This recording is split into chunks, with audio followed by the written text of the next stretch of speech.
W2W4 previews the penultimate weekend of Premier League action by highlighting its most compelling storylines. The pride of Rodgers could be Liverpool's big hope. It's impossible not to find it delicious that this weekend Liverpool's chances of winning their first Premier League title in 29 years is at least in part in the hands of two former Liverpool managers.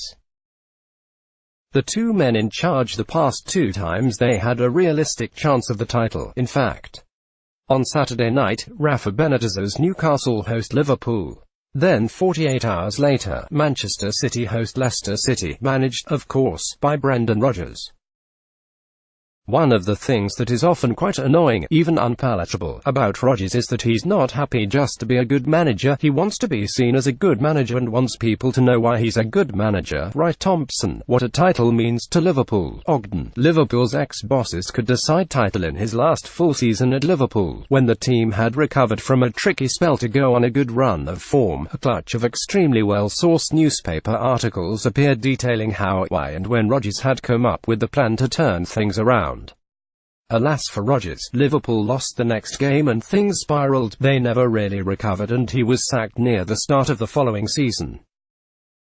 But while that hubris was detrimental to Liverpool then, it might be the saviour now. Rodgers will want the world to know he is still a good manager, and what better way to do that than beat Pep Guardiola's Manchester City? If nothing else, Liverpool can be confident their old boss' determination will be strong. How big will the psychological impact of Messi be on Liverpool? The sports writer Paul Hayward had a nice line about what it's like to face Leo Messi this week. You can't insure against acts of God. Liverpool were largely terrific against Barcelona, their finishing aside, but were beaten by an otherworldly genius and his friends. There isn't much you can do about that, but putting your plan into operation and still coming away with nothing must be demoralizing at a point in the season when they can't afford to be demoralized.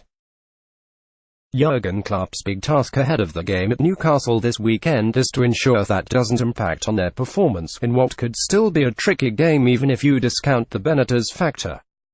If Liverpool win their last two games and still don't finish top of the league, you'd imagine they will be able to just about live with that.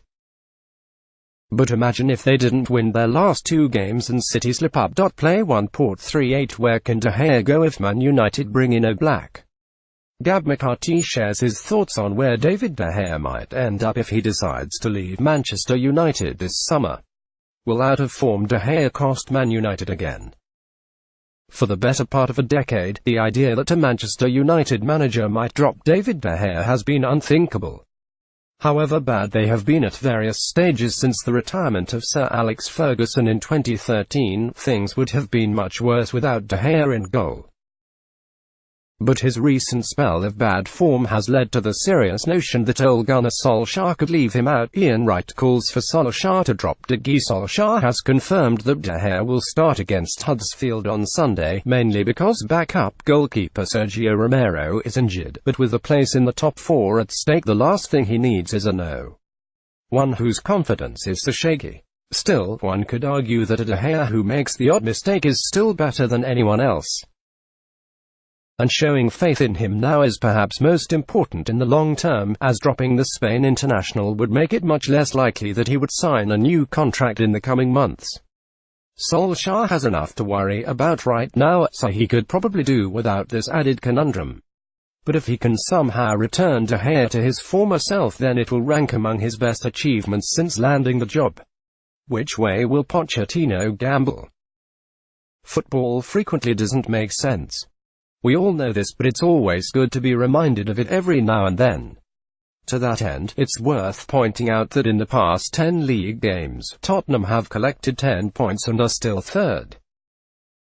That's partly down to the inconsistency of those beneath them, and partly down to the general excellence in the first two-thirds of the season. Miller, Spurs emerge from Ajax defeat with one thing, hope they will probably still finish in the top four, being 4 points ahead of Arsenal with 2 games to go and basically need to win one game, either at Bournemouth this weekend or against Everton on the final day.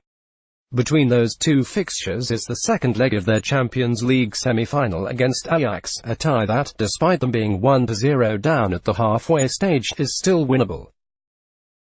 so it will be fascinating to see how Mauricio Pochettino approaches this weekend's game. Does he rest everyone he can ahead of the trip to Amsterdam and gamble on either his second string beating Bournemouth or winning against Everton a week later? Or does he reason that they have only 3, hopefully 4, games remaining and try to cling on by the fingernails? Or some midpoint between the two? One last chance for Cardiff. Hopefully Cardiff aren't the superstitious type. Their opponents this weekend are Crystal Palace, who have relegated 3 teams in the past 3 seasons.